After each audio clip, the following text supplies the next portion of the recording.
اعمال بد کا اجمالی ذکر فرمایا گیا جس کی وجہ سے ان پر قہر ٹوٹا. یعنی کہ پہلے کس کا ذکر کیا گیا؟ قوم عاد، اس کے بعد قوم سمود، اور اس کے بعد فرعون. فرعون بھی کیا کرتا تھا؟ ظالم تھا، ہے نا. کس طرح سے وہ تکبر کرتا تھا، اپنے آپ کو خدا کہلواتا تھا کہ انا ربکم الاعلی، میں اعلیٰ ہوں، میں رب ہوں. تو ہمیں دیکھے نا کہ رب کے حکم کے سامنے اس نے رب کا حکم نہیں مانا، وہ نہیں جھکا. ہم کون سے حکم کے آگے جھک رہے ہیں اللہ کے؟ بتائیں.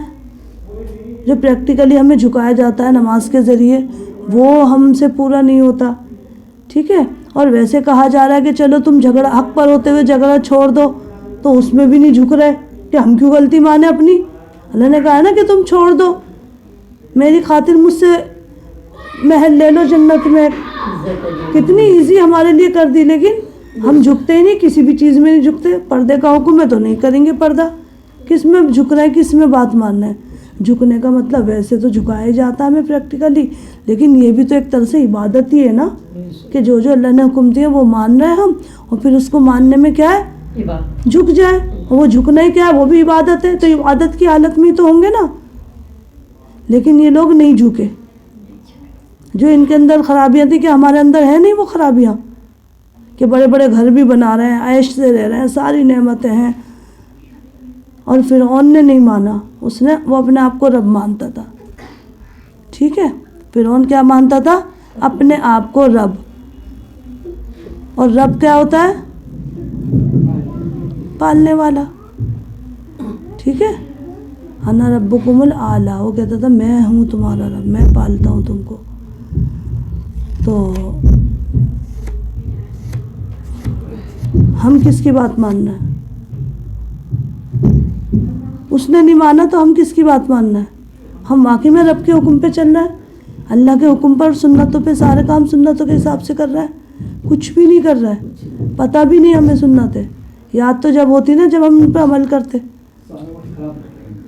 ہاں تو یہ نہیں مانا، اس پہ اتنی دولت تھی یہ نہیں مانا، اور ہم پہ تو اتنی دولت بھی نہیں ہے، ہم کیوں نہیں مان رہے؟ سمجھ میں تو یہ نہیں آتا کہ چلو یہ اپنی دولت کا اس کو گھمنڈ تھا، ہمارے پاس تو کچھ بھی نہیں ہے، ایسی کیا چیز ہے پھر ہم نہیں مان رہے؟ بتائیں. انسان کے پاس بہت کچھ ہوتا ہے نا تو تھوڑا سا ہی رہتا ہے کہ بھائی ہمیں ضرورت نہیں ہے کسی کی. وہ رشتہ داروں کو بھی کیا کہہ کے چھوڑ دیتا ہے، بھائی ہمیں ضرورت نہیں ہے، بھائی ہمیں پریشان مت کرو، ہم نہیں مل رہے، تمہاری باتیں ہمیں اچھی نہیں لگتی، ہے نا.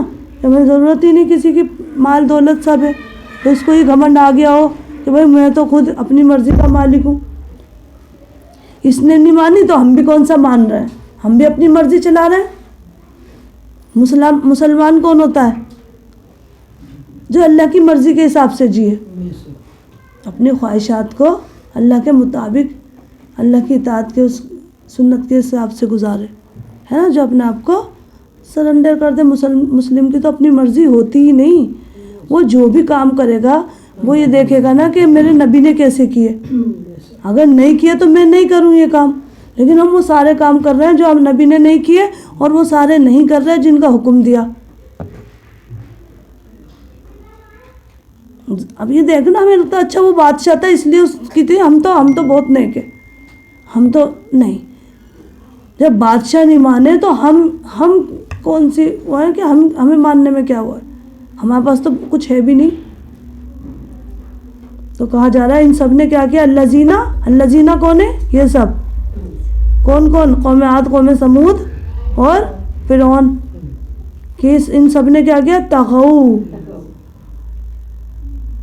تغو کیا ہے؟ طغیانی سے سر اٹھایا، بغاوت کی، حد سے بڑھے. ہر چیز میں کیا ہوا؟ یہ حد سے بڑھے.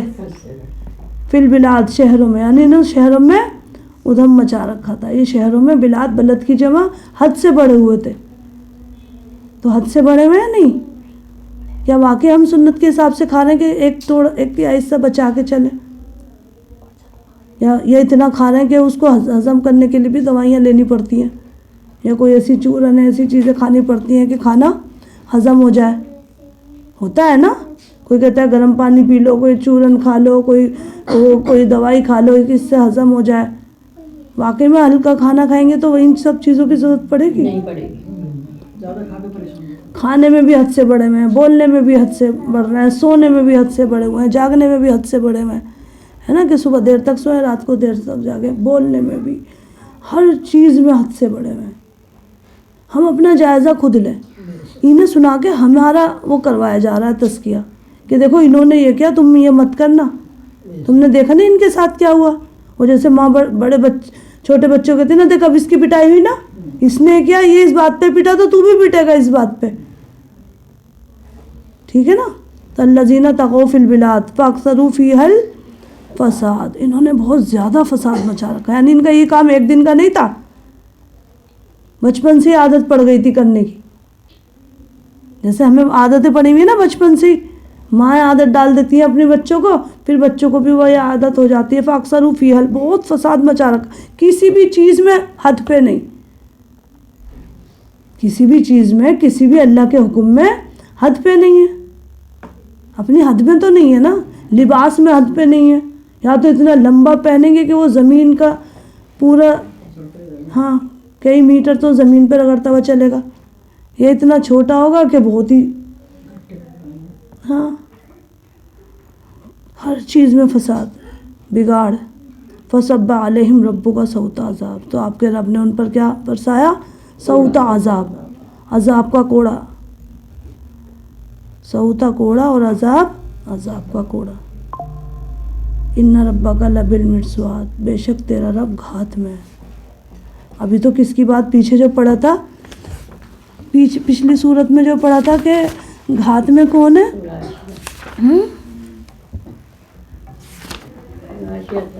ہاں جہنم گھات میں ہے نا۔ پہلے تو چھوٹی چھوٹی چیزیں بتائیں، لیکن اب اللہ اس صورت میں آتے آتے کیا فرما دیا، رب بھی گھات میں ہے۔ جہنم تو ہے ہی، وہ تو دیکھ رہی ہے مرصادہ، لیکن یہاں کیا ہے، ان ربک لبالمرصاد، تیرا رب گھات میں ہے۔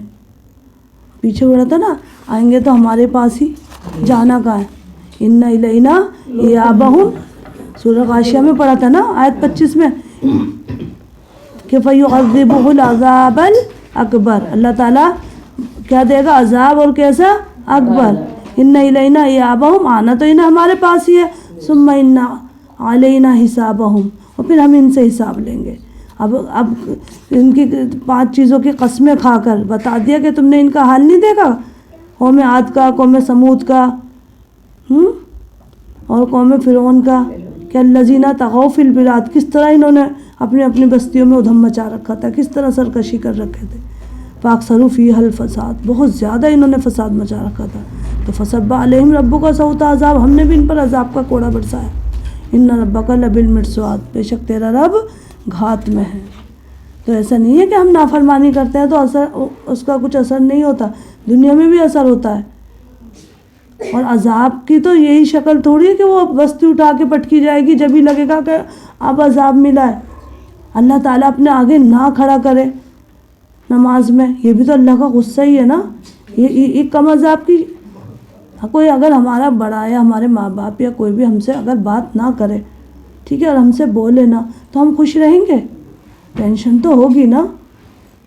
تو اسی طرح ہمیں ٹینشن لینی چاہیے کہ اگر ہمیں نمازیں نہیں مل رہی اور ہم رب کے سامنے کھڑے نہیں ہو پا رہے تو ہمیں ٹینشن کی ضرورت ہے۔